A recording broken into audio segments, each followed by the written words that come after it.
On Deputies Thomas Broughan and Claire Daly, who I understand are sharing 30 minutes. Is that correct? I'm not sure if Deputy Daly is able to be here. Deputy Tommy Broughan? Yeah, I want to share with Deputy Connolly. Deputy Connolly and Deputy Broughan. Yeah. Thanks. Deputy Tommy Broughan. Delighted to be able to make a few brief remarks about this very important bill. And at the outset, I'd like to take the opportunity to wish the new Minister for Children and Youth Affairs all the very best in her role, and of course urge her to work closely with her colleague Minister Simon Coveney, the new Minister for Housing, Planning and Local Government. And just in reference to, very briefly, to a subject I was touched on in the previous speech, Cathaoirleach, because clearly this government has a huge task, and I know this minister will try and hit the ground running, but to try and end the practice where thousands of our children are living in highly inappropriate hotel rooms, guest houses and B&Bs. You might remember, Minister, I brought the issue of the living conditions and homeless situation of these very vulnerable children to the attention of the Children's Ombudsman about a year ago, and we met him indeed in this House, and also to the attention of the Children's Rights Alliance. So I hope that that's something that very speedy action can be taken on by the government. I'd also like to begin by welcoming the Adoption Amendment Bill, which seeks to increase eligibility for adoption by updating our previous adoption laws. The bill seeks, of course, to amend the Adoption Act 2010 and provides for the repeal of sections 24 and 25 of that Act and of Part 11 of the Children and Family Relationships Act 2015. Under this comprehensive bill, Cathaoirleach, of course, married parents would be able to place a child for adoption, and definitions would be inserted to encompass or broaden the scope of families in Ireland, with civil partnerships and cohabiting couples now included. Of course, we have been working towards such a bill for over 20 years, as the rights of the child have thankfully become much more paramount to public policy design and development than it was in the earlier history of our state. The state, of course, very belatedly began the progress to this bill by ratifying the UN Convention on the Rights of the Child in 1992, which meant, of course, that children's views must be taken into consideration on issues affecting them, and subsequently the Irish Government developed a number of children's strategies. The establishment of your own department, of course, Minister, in 2011 was also a key turning point. We ratified the Hague Convention in 2010 to provide for standards for inter-country adoptions and published Children First National Guidelines for Protection and Welfare of Children in 2011, which was then adopted through the Children First Act of 2015. The referendum on children's rights, of course, at the end of 2012 inserted Article 42A into Bunreacht na hÉireann, which provides for the rights and protection of all children. Regrettably, Cathaoirleach, as you remember, the turnout of voters at that referendum was very poor, given the litany of revelations about the abuse of children in state, religious and civic society institutions.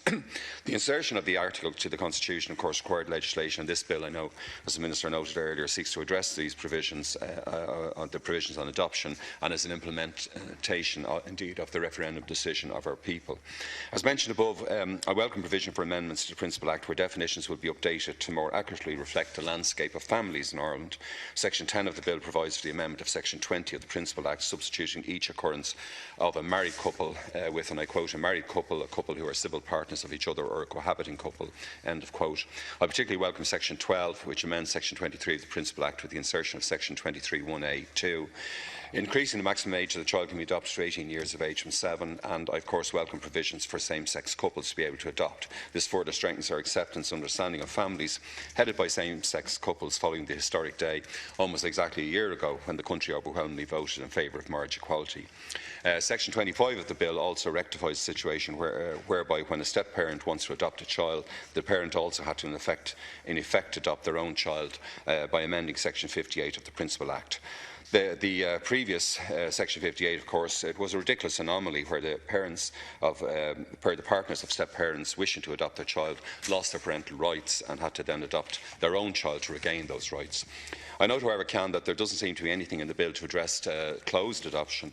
Haven't we learned from the mistakes of the past, Cathaoirleach, where people need access to identity and indeed medical records? And without addressing closed adoption and replacing it with best practice open adoption, we merely seem to be continuing continuing the secrecy mistakes of the past. So the bill in that regard, of course, needs to be that aspect needs to be looked at and clarified.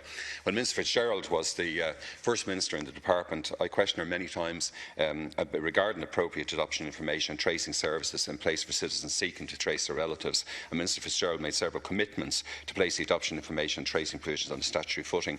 I note Minister, that the Adoption, Tracing and Information Bill was on the floor for our last session, and I think it's still there. It's part of your responsibility now, isn't it, to bring it forward and implement.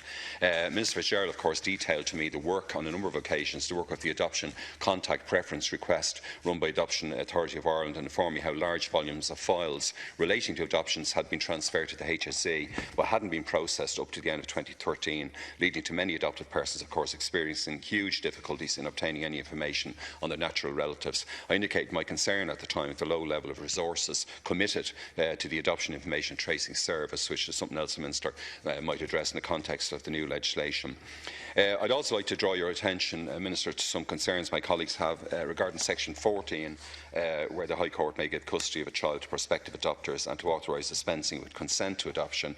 The section substitutes, of course, Section 31 of the Principal Act and relates to cases where consent for the adoption hasn't been given or has been given and subsequently withdrawn. Under this bill, should such circumstances arise, of course, applicants for the adoption could apply for an order to the High Court. I assume the section will be looked at and perhaps amended at committee stage to strengthen provisions for ensuring that interested parties, social workers, other relevant professionals give their input, as well as, of course, the key input from the child herself.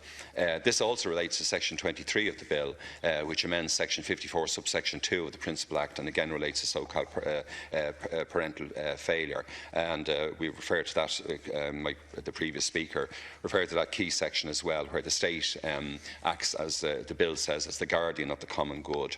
And I think these concerns will give rise to some amendment from some of my colleagues at the next stage, Cathaoirleach. Finally, I'm sure, of course, the Minister is aware of the historic and very valuable and positive research launched today in the Mansion House by the Preparing for Life programme of the Northside Partnership in conjunction with the Geary Institute for Public Policy. The research shows, Cathaoirleach, dramatic, in a very positive way, dramatic improvements in children's IQ, obesity levels and social skills resulting from the Parent and Family Intervention Programme carried out in Dublin 70 and Dublin 5 by Preparing for Life under manager Noel Kelly. This intervention programme follows many similar initiatives led by Noel and his Northside Partnership colleagues over the past 15 years. And clearly, of course, this proven intervention now, Minister, it could well be a model for many other communities around the state, in urban and indeed rural Ireland, and I believe it was costed at a modest €2,000 per family per year to deliver. So with those concluding remarks, Cathaoirleach, in general terms, of course, on behalf of colleagues and myself, I welcome this bill. Thank you, Deputy. Now, Deputy Catherine Connolly.